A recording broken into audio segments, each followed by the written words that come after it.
നിമിഷപ്രിയമായിട്ട് ബന്ധപ്പെട്ടുള്ള വാർത്തകളിലേക്ക് കൂടെ പോവാം. അപ്പോൾ ചർച്ചകൾ ഇന്നും തുടരും. യമനിൽ ഇന്നലെ നടന്ന ചർച്ചയിൽ ഈ ദയാധനം സംബന്ധിച്ച കാര്യത്തിൽ ധാരണയൊന്നും ആയിരുന്നില്ല.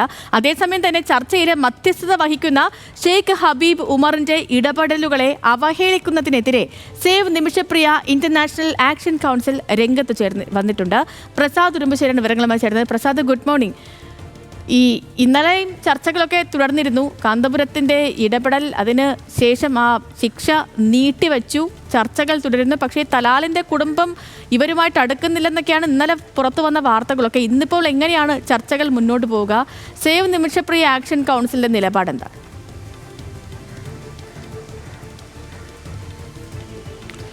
സേതുലക്ഷ്മി, ഇപ്പോൾ നേരിടുന്ന ഒരു പ്രധാനപ്പെട്ട പ്രതിസന്ധി എന്ന് പറയുന്നത് കൊല്ലപ്പെട്ട തലാലിൻ്റെ കുടുംബത്തെ ഈ അനുനയിപ്പിക്കുക എന്നുള്ളതാണ്. അതിനകത്ത് രണ്ട് അഭിപ്രായമുണ്ട് എന്നുള്ളതാണ് ഇപ്പോൾ പുറത്തു വരുന്ന വിവരങ്ങൾ. അതിൽ തലാലിൻ്റെ സഹോദരൻ കർക്കശമായി തന്നെ ആ ശിക്ഷ നടപ്പിലാക്കണം എന്നൊരു നിലപാട് സ്വീകരിക്കുന്നുണ്ട്. എന്നാൽ മതപണ്ഡിതരുമായി അവിടെ ചർച്ച നടത്താൻ തയ്യാറായ കുടുംബത്തിലെ അംഗങ്ങൾ ഉണ്ട്. എന്തായാലും ഇത് രണ്ടും ഇതിലേറ്റവും ഈ സഹോദരൻ്റെ നിലപാട് വളരെ പ്രധാനപ്പെട്ടതാണ്. അതുകൊണ്ട് തന്നെ അതിൻ്റെ അനുനയ നീക്കങ്ങളാണ് നടക്കുന്നത്. നേരത്തെ സേതുലക്ഷ്മി പറഞ്ഞതുപോലെ തന്നെ ഇന്ത്യയിൽ നിന്നുള്ള ആളുകൾ തന്നെ ഇതുമായി ബന്ധപ്പെട്ടുകൊണ്ട് തലാലിൻ്റെ സഹോദരൻ്റെ ഫേസ്ബുക്ക് പോസ്റ്റിന് താഴെ വന്ന് പോലും കമൻറ്റ് ചെയ്യുന്ന, അതായത് ഈ ഒരു ഒത്തുതീർപ്പ് നടപടികളെ ഇല്ലാതാക്കുന്ന തരത്തിലുള്ള മോശം കമൻറ്റുകളെല്ലാം തന്നെ ഇട്ട് ഒരു പ്രതിസന്ധിയിലേക്ക് സൃഷ്ടിക്കുന്ന സാഹചര്യം കൂടിയുണ്ട്. അപ്പോൾ അതെല്ലാം മറികടക്കണം. ഒരു സങ്കീർണമായ സാഹചര്യമാണ് ഈ പറയുന്നത് പോലെ അതിനുവേണ്ടി ഇടപെടുന്ന, കാന്തപുരത്തിന് വേണ്ടി ഇടപെടുന്ന അവിടുത്തെ മതപണ്ഡിതരെല്ലാം തന്നെ നേരിടുന്നത്. അപ്പോൾ അത് മറികടക്കുക എന്നുള്ളതാണ് ഇപ്പോഴത്തെ ഏറ്റവും പ്രധാനപ്പെട്ട വെല്ലുവിളി.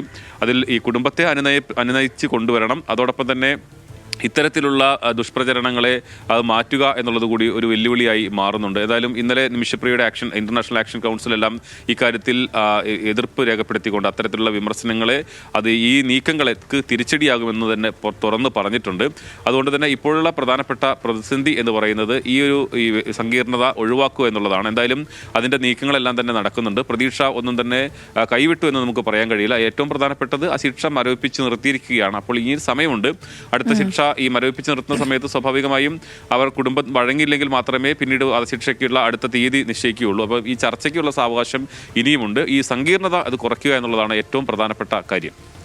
ശരി ശരി പ്രസാദ്, നമുക്ക് ഈ ചർച്ചകളിൽ നിന്ന് നല്ലൊരു അവിടെ നിന്നൊരു വാർത്ത നമുക്ക് കേൾക്കാൻ കഴിയട്ടെ എന്ന് ആഗ്രഹിക്കാം, അല്ലേ?